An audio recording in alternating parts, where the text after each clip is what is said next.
ಭಕ್ತಾದಿಗಳು ತುಂಬ ಕಷ್ಟ ಕಾರ್ಪಣ್ಯಗಳಿಂದ ತಾಯಿ ಸರ್ವೇಶ್ವರ ತುಂಬ ಜನ ಬರ್ತಾ ಇದ್ದಾರೆ. ನಾವು ಅನ್ಕೋತಾ ಇದ್ದೀವಿ, ಯಾಕಂದರೆ ನಾನು ಬಂದಿದ್ದಕ್ಕೆ 1 ವರ್ಷ ಆಯಿತು, ಹೋದ ವರ್ಷ ಉತ್ಸವ ಹೊಸದಾಗಿ ಬಂದಿದ್ದೇನೆ. ಸೊ ನಾನು ಬಂದು ನೋಡಿದಾಗ ಆ ಭಕ್ತಾದಿಗಳು ಆಂಧ್ರದಿಂದ ಬೇರೆ ಕಡೆಯಿಂದ ತುಂಬ ದೂರದಿಂದ ಬರ್ತಾ ಇದ್ದಾರೆ. ಸೊ ದೂರದಿಂದ ಬಂದವರು ಏನಪ್ಪ ಅಂದರೆ ಒಬ್ಬರು ಬಿಟ್ಟು ಇನ್ನೂ 10 ಜನನ ಕರ್ಕೊಂಡ್ಬರ್ತಾ ಇದ್ದಾರೆ. ಸೊ ಅವ್ರು ಬರ್ತಾ ಇದ್ದಾರೆ ಅಂದರೆ ಆ ತಾಯಿ ಆಶೀರ್ವಾದ ಅವ್ರ ಮೇಲೆ ಆಗಿದೆ ಅಂತ. ಈ ತಾಯಿ ಆಶೀರ್ವಾದ ಆಗದಿರ ನಾವು ಯಾರೂ ಮತ್ತೊಬ್ಬರನ್ನ ಕರ್ಕೊಂಡ್ಬರೋಕ್ಕಾಗಲ್ಲ.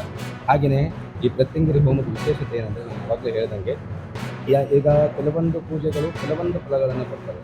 ಆದರೆ ಪ್ರತ್ಯಂಗಿರಿ ಹೋಮ ಏನಪ್ಪ ಅಂದರೆ ವಿಶೇಷವಾಗಿ ಮೆಣಸಿನಕಾಯಿಯನ್ನು ಆ ತಾಯಿಗೆ ನಾವು ಸಮರ್ಪಣೆ ಮಾಡ್ತೀವಿ. ನಾವು ಸ್ವಾಹ ಅಂತ ಏನು ಹೇಳ್ತೀವೋ, ಸ್ವಾಹ ಅಂತ ಅಂದರೆ ಅದಕ್ಕೆ ಅರ್ಪಣೆ ಆಗುತ್ತೆ. ಆ ಹೋಮದಲ್ಲಿ ವಿಶೇಷವಾಗಿ ಇನ್ನೊಂದೇನಪ್ಪ ಅಂದರೆ, ಹೋಮ ಮಾಡಬೇಕಾದ್ರೆ ಎಲ್ಲ ಹೋಮವನ್ನು ಮಾಡಬೇಕಾದ್ರೂ ಈ ಕೆಳಗಡೆ ಏನು ಬೀಳ್ತದೋ ಅದಕ್ಕೆ ರಾಕ್ಷಸಿಗೆ ಆಹಾರ ಅಂತ ನಾವು ಹೇಳ್ತೀವಿ. ಕೆಳಗಡೆ ಏನೇ ಬಿದ್ದರೂ ಈ ಪ್ರತ್ಯಂಗಿರಿ ಹೋಮದಲ್ಲಿ ಏನಾದರೂ ಕೆಳಗಡೆ ಬಿದ್ದರೆ ಅದು ರಾಕ್ಷಸಿಗೆ ಆಹಾರ ಆಗಲ್ಲ. ವಿಶೇಷವಾದ ಹೋಮ ಏನಪ್ಪ ಅಂದರೆ, ಕೆಳಗಡೆ ಏನಾದರೂ ದ್ರವ್ಯಗಳು ಬಿದ್ದರೆ ಅದು ವಿಶೇಷವಾಗಿ ರಾಕ್ಷಸಿಗೆ ಆಹಾರ ಆಗಲ್ಲ. ಹಾಗಾಗಿ ಈ ಪ್ರತ್ಯಂಗಿರಿ ಹೋಮದಿಂದ ಸಿಗ್ತಕ್ಕಂಥ ಫಲಗಳೇನೆಂದರೆ, ನಮ್ಮ ಮನಸ್ಸಿಗೆ ನಾವು ಏನು ಬೇಕಾದರೂ ಅನ್ಕೋಬೋದು. ನಂಗೆ ಇದೇ ಬೇಕು ಅದೇ ಬೇಕು ಅಂತಲ್ಲ, ನಾವು ಏನು ಅನ್ಕೊತೀವೋ ಅವೆಲ್ಲವನ್ನು ಈಡೇರಿಸ್ತಕ್ಕಂಥ ಯಾವುದಾದ್ರೂ ಒಂದು ಹೋಮ ಇದ್ದರೆ ಅದು ಪ್ರತ್ಯಂಗಿರಿ ಹೋಮ. ಹಾಗಾಗಿ ಎಲ್ಲ ಸದ್ಭಕ್ತಾದಿಗಳು ತಾಯಿ ಚೌಡೇಶ್ವರಿ ಸನ್ನಿಧಾನದಲ್ಲಿ ಸೋಮವಾರ ಬೆಳಗ್ಗೆ 8 ಗಂಟೆಗೆ. ಇನ್ನೊಂದು ವಿಶೇಷ ಏನಂದರೆ, ಹೋಮಕ್ಕಿಂತ ಮುಂಚೆ ಅಮ್ಮನವರಿಗೆ ವಿಶೇಷವಾಗಿ ಅಭಿಷೇಕ ಏನಾಗುತ್ತೆ. ಅಭಿಷೇಕ ನೋಡೋದ್ರಿಂದ ತುಂಬ ಜನಕ್ಕೆ ಆ ಒಂದು ನೋವು ಏನಿರ್ತದೋ ಅದು ತುಂಬ ಕಡಿಮೆ ಆಗುತ್ತೆ. ಯಾಕಂದರೆ ಅಮ್ಮನವ್ರಿಗೆ ವಿಶೇಷವಾಗಿ ಅರಿಶಿನ, ಕುಂಕುಮ, ಗಂಧ, ವಿಭೂತಿ, ಪನ್ನೀರು ಎಲ್ಲ ದ್ರವ್ಯಗಳಿಂದ ನಾವು ಅಭಿಷೇಕ ಏನು ಮಾಡ್ತೀವಿ, ಜೇನುತುಪ್ಪ, ತುಪ್ಪದಿಂದ ಆ ಜೇನುತುಪ್ಪ ಹಾಕೋದಾಗ್ತದೆ, ಆ ದ್ರವ್ಯಗಳನ್ನು ಹಾಕೋದನ್ನು ನೋಡಿದ್ರೂ ಕೂಡ ನಮ್ಮ ಕಷ್ಟ ಕಾರ್ಪಣ್ಯಗಳು ಕಡಿಮೆ ಆಗ್ತವೆ ಅಂತೇಳಿ ವಿಶ್ವಾಸ ಇದೆ. ಹಾಗೆಯೇ ತದನಂತರನೇ ಹೋಮ ಪ್ರಾರಂಭ ಆಗುತ್ತೆ. ಎಲ್ಲ ಸದ್ಭಕ್ತಾದಿಗಳು ಬಂದು ತಾಯಿ ಚೌಡೇಶ್ವರಿ ಸನ್ನಿಧಾನದಲ್ಲಿ ಆ ಸೇವೆಯಲ್ಲಿ ಪಾಲ್ಗೊಂಡು ಇನ್ನು ಈ ಉನ್ನತ ಸ್ಥಾನಕ್ಕೆ ತಾಯಿ ಚೌಡೇಶ್ವರಿ ಸನ್ನಿಧಾನವನ್ನು ಇನ್ನೂ ಎತ್ತರಿಸಕ್ಕೆ ಬೆಳೆಸಬೇಕಂತ ತಿಳಿಸ್ಕೊಡ್ತೀವಿ.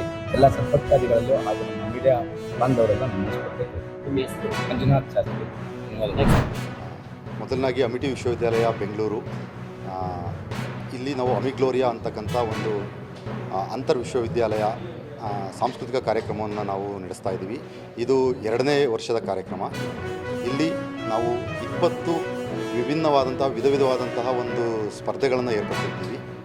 ನಾವು ಜನಪದ ನೃತ್ಯದಿಂದ ಹಿಡ್ಕೊಂಡು ಹಳ್ಳಿ ಸಂತೆ ಅಂತಕ್ಕಂಥ ಒಂದು ಬಿಸ್ನೆಸ್ ಐಡಿಯಾ ಇರ್ತಕ್ಕಂಥ ಒಂದು ಕಾರ್ಯಕ್ರಮದಿಂದ ಹಿಡಿದು ಒಟ್ಟು 20 ಕಾರ್ಯಕ್ರಮಗಳನ್ನ ನಾವು ಕಾಂಪಿಟೇಷನ್ಗಳನ್ನ ಆರ್ಗನೈಸ್ ಮಾಡ್ತಿದ್ದೀವಿ.